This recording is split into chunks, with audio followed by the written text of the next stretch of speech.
Sejam bem-vindos ao Sinfônica Abraça Campinas. Sou João Carlos, oboísta da Sinfônica de Campinas. Nesse projeto, nossa orquestra traz para vocês os artistas da cidade. Hoje, apresentamos a primeira parte do vídeo da trajetória do Matula Teatro, pela atriz Alice Possani. Curtam o nosso canal.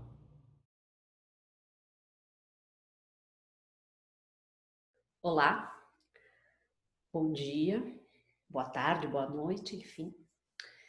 Meu nome é Alice Possani, eu sou do Grupo Matula Teatro, é um grupo de Campinas, e esse vídeo e o próximo são dois vídeos que estão sendo produzidos para o canal Cultura Abraça Campinas, com apoio de recursos da Secretaria Municipal de Cultura de Campinas. Esses dois vídeos fazem parte de um edital de credenciamento realizado pela Secretaria de Cultura, que está sendo uma política emergencial de apoio ao setor cultural por conta da pandemia de Covid-19. Ele está sendo gravado em agosto de 2020. A gente está agora exatamente caminhando para quase 6 meses de suspensão das atividades presenciais, né, e culturais, e a gente não tem nenhuma perspectiva de retorno ainda em 2020.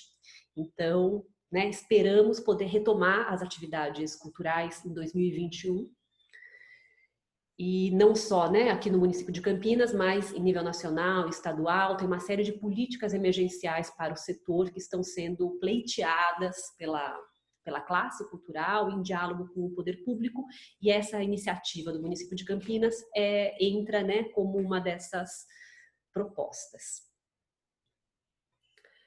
O título do projeto que eu enviei para esse edital de credenciamento chama Gestão de Teatro de Grupo, Relações entre Criação, Produção e Afetos.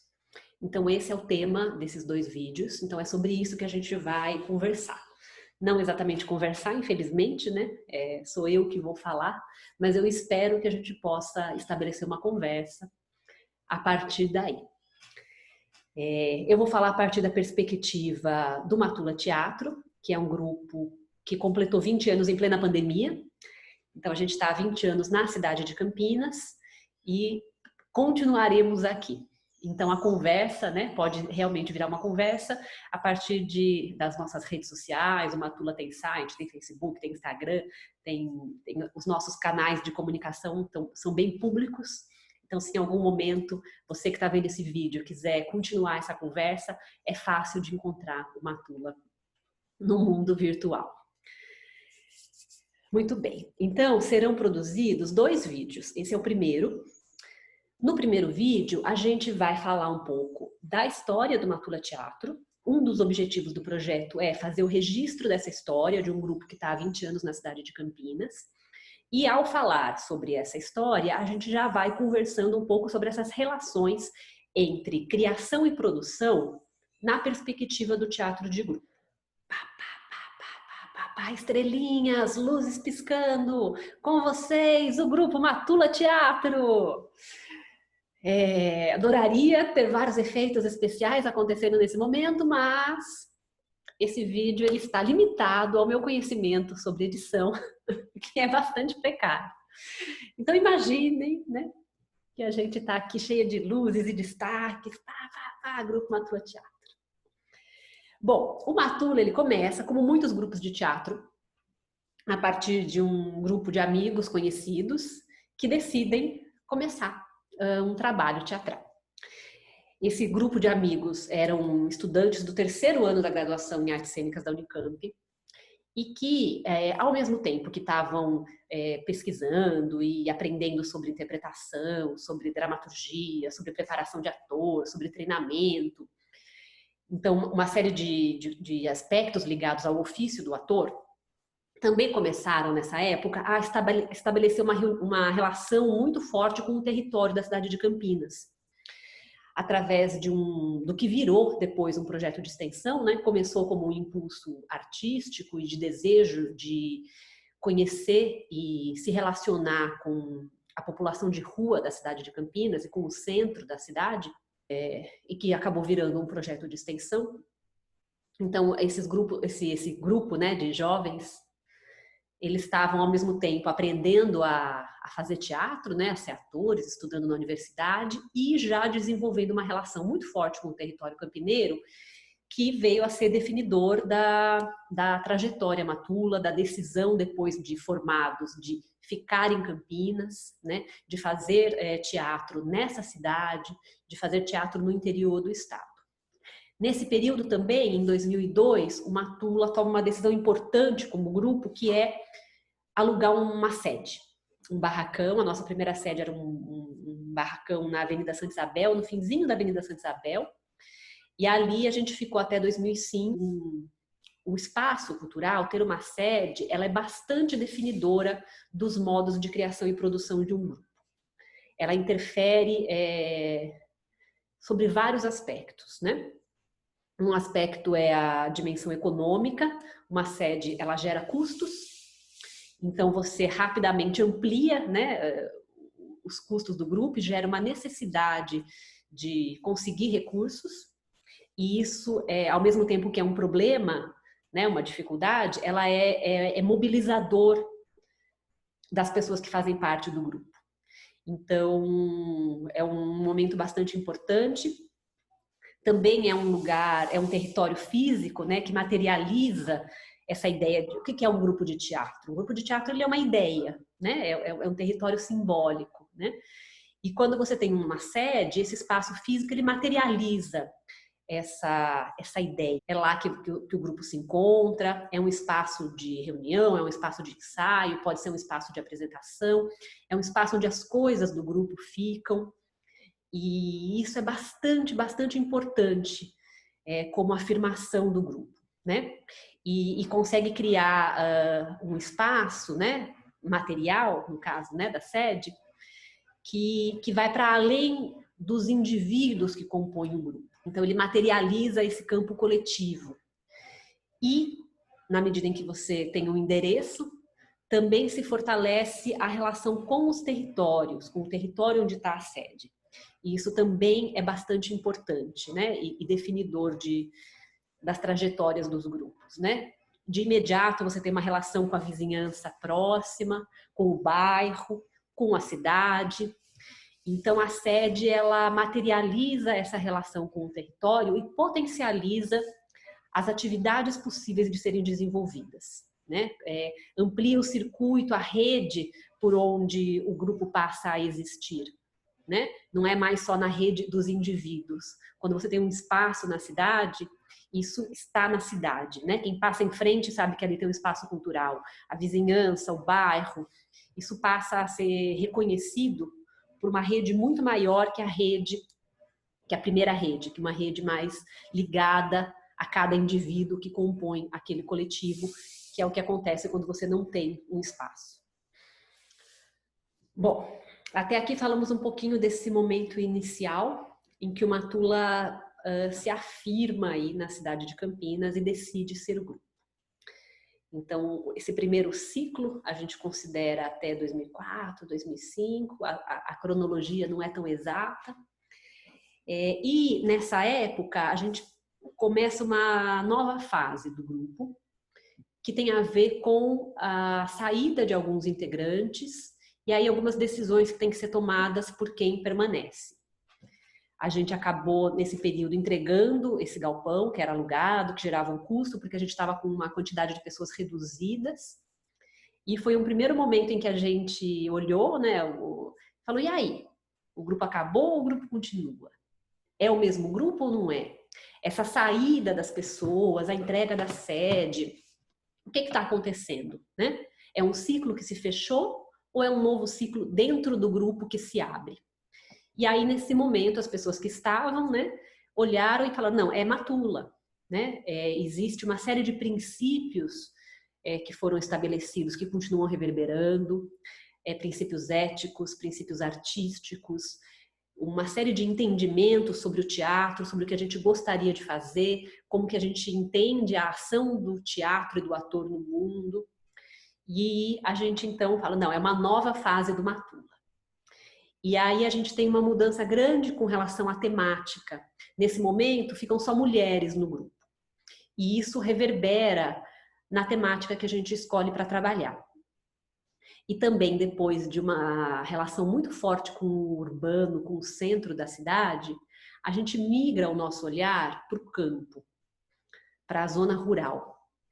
E a gente vai conviver com mulheres que vivem em assentamentos rurais. O impulso para essa nova fase veio de uma das atrizes, que é nascida no Paraná, tem uma família no interior do Paraná e que tem na sua trajetória, né, uma relação forte com o campo. E a partir do impulso de uma pessoa, o coletivo abraça essa ideia e torna coletivo essa necessidade quase que era uma necessidade individual. No caso dessa atriz, tinha muito a ver com uma reconexão com as suas raízes. E a partir desse impulso, né, dessa necessidade, dessa inquietação de um indivíduo, de uma pessoa do grupo, o coletivo se reorganiza e adota, né, incorpora essa temática e essa busca. E aí, então, tem esse convívio com assentamentos do Paraná, depois uma busca por assentamentos da região de Campinas, Cosmópolis, Mojimirim, e um convívio com essas, sobretudo com essas mulheres, porque éramos mulheres, e a criação de um espetáculo que trazia essas histórias, em que a gente também criava uma metáfora a partir da nossa busca como atrizes que naquele momento também tinham entregado a sede e estavam sem esse território material, né? E tem então uma fase do grupo em que a gente troca o centro da cidade de Campinas por grandes vazios verdes e silenciosos. Eu vou destacar um aspecto do Matula, que é o fato de nós não termos dentro do grupo uma pessoa que tem a função da direção do grupo. Nós nos formamos como um grupo de atores e atrizes e somos assim até hoje. Então, o fato da gente não ter essa figura da direção dentro do grupo, ela não é nem boa nem ruim. Vou trazer aqui um olhar que não tem a ver com um julgamento de valor, mas com perceber uma característica do grupo e como que isso reverbera no nosso modo de criar e produzir.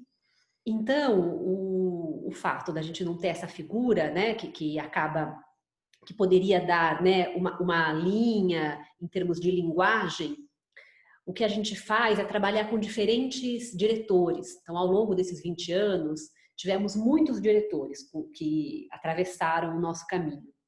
E a cada vez que a gente encontra um novo diretor, a gente se abre para experimentação de novas linguagens, novos formatos, propostas de atuação, olhares sobre encenação, sobre dramaturgia. E isso faz com que o repertório do grupo ele seja muito plural. A gente tem experiências muito diversas. Eu trouxe essa fala para falar da próxima fase, né, do Matula, que foi um marco muito forte na nossa história, lá pelos idos de 2008, com o processo de criação de um espetáculo chamado Gran Circo Máximo, em que a gente compra uma lona de circo. A decisão de comprar uma lona, ela foi uma decisão ligada à criação. O espetáculo que a gente criou nesse momento foi uma ideia que veio de um diretor parceiro, o André Carreira, lá de Florianópolis, e para a realização do espetáculo, né, para a história do espetáculo, era fundamental que a experiência teatral acontecesse dentro de uma lona de fato. A gente não pensa duas vezes e corremos, né? Escrevemos um projeto, conseguimos um edital que permitiu a aquisição dessa lona. Foi um impulso gerado por uma necessidade de criação, né? Para a proposta de encenação e de linguagem do espetáculo, era fundamental a lona. Agora, uma lona de circo, ela reverbera no campo da produção de uma maneira bastante significativa, digamos assim, né? Circular com uma lona de circo é muito, muito, muito, muito diferente de você circular em teatros, em equipamentos culturais que já existem, né? Você tem que levar o seu equipamento cultural, né? É montar a lona, é montar a iluminação, é montar o palco, é entender o piso, é lidar com chuva, com formiga, com energia elétrica, com segurança, com tempestades, com uma série de necessidades e demandas de produção que não são comuns quando você está circulando dentro do palco, né? Com espetáculos que acontecem dentro do palco. Então, nesse momento do grupo, a gente tem aí uma relação muito forte, né, entre as necessidades de criação e de produção, e como que essas conversas acontecem. E uma mudança muito forte. Então, essa é o que a gente chama de uma terceira fase do grupo, né? Em termos de temática, e que também exige uma outra estruturação da nossa produção, quando a gente sai do palco italiano e mesmo da rua, né? A gente já tinha tido algumas experiências na rua, mas era de uma maneira muito mais leve mesmo, né? Em termos de cenário e tudo mais, coisas que cabiam no nosso carro, a gente conseguia transportar com facilidade. Muito diferente de uma lona de circo que precisa de um caminhão, né? E uma equipe de montagem, enfim, toda uma série de outras demandas ligadas à produção. Então, essa fase do grupo, ela traz uma grande mudança com relação ao modo como a gente organiza a nossa produção. Isso se dá lá pelos idos de 2008, 2009, 2010.